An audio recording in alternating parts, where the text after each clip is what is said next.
And this is the scene right now in Houston, Texas. Gun control activists are protesting outside that NRA meeting. Katie Simpson is there as well. Katie, maybe you can just walk us through what you're seeing there. We're standing right across the street from the convention center where that NRA conference is taking place. And we have a large protest that is set up here, signs, class of 2025, I want to feel safe at school. Just some of the signs, the sentiment here. We've got one over here that says, stop the violence, gun control now. And then right over here, tell the 21 families he had a right to buy that gun. That is the sentiment in this crowd. We have people screaming across the street at people who are attending the NRA conference. You can see it's right there. There is a lineup of people there who are NRA attendees, and you can tell they are because they're wearing their accreditation badges. And they've come out here to see the crowd. And some on this side of the street, some of the protesters are screaming across the street, accusing those NRA attendees of taunting them, smiling and laughing as they're coming out here and protesting against the violence that has taken place, protesting against the availability of guns in this country. One other thing that I want to point out, Hannah, is the security. Remember, former President Donald Trump is expected to be here, so there is intense security. And one thing that I should point out, that this is a convention where people buy guns, sell guns, and look at the latest gadgets when it comes to weapons in America. But for the portion of the events when the former president is taking part in his event, guns are actually banned from the hallway. That's a Secret Service rule, that when a former president is taking place in a public event, that for security reasons, people are not allowed to have guns in that room.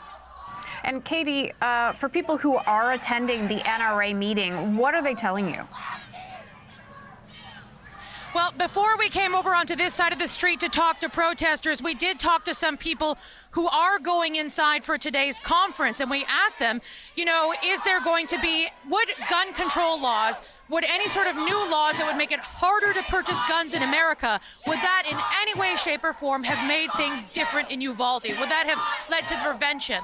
And every person we spoke with said no. They said if this person had intent to cause carnage, if this person wanted to cause harm, they were going to cause harm. They said he would get a baseball bat. They said he would get a car and do it. But when I pointed out to them, well, you know, a baseball bat doesn't kill like a semi-automatic weapon, there was another excuse, another reason why that guns are not the problem here. It's people that are the problem. Katie, I wonder, just before I let you go, if I can't tell what they're saying in the background, I think shame on you, but give us a sense of what those signs say. Well, Hannah, as I pointed out, some of the signs say things like, stop the violence, gun control now.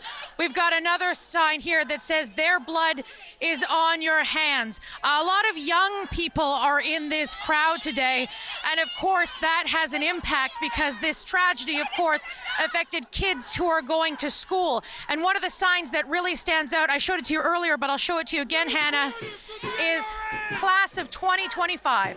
I want to feel safe at school. We're live on TV in Canada. Could I ask you a quick question? What's your name? Rebecca Salazar. I'm 15 years old. Tell me why you're here today. I'm here today to protest against gun violence. I'm sick and tired of seeing the violence. It's not fair that we have to, endure this. We say enough is enough, but it's still happening. When is it going to stop? When will it actually be enough? What do you think about this happening 5 hours down the road from Uvalde a few days after the mass shooting? Well, I think it shows that this country is sick and tired. We're sick and tired of seeing blood, especially, the children of our future. We're a Canadian newscast. Can you describe for us, you're 15, can you tell us what it's like to go to school in America? How do you feel? I like to feel safe most of the days, but in the back of my mind, there is this fear that, is it going to be, that day? I mean, it's sad, but we're like the only country on this planet that has to deal with this. Thank you very much for your time today. We appreciate it. So that to give you a sense of the anger here in this crowd, to give you a sense of what people here in Houston, Texas are feeling, where just across the street, people that we talked to were excited about this weekend's convention. They talked about how they're looking forward to seeing the new toys, as one person put it to me, that they want to see. And the main argument we heard from people that we talked to going in there, it's not guns that cause the problem, it's people that cause the problem. Okay, Katie, thanks for your great reporting, and getting that guest there really gives us a sense of what's happening on the scene. Katie Simpson in Houston, Texas. Thank you kindly.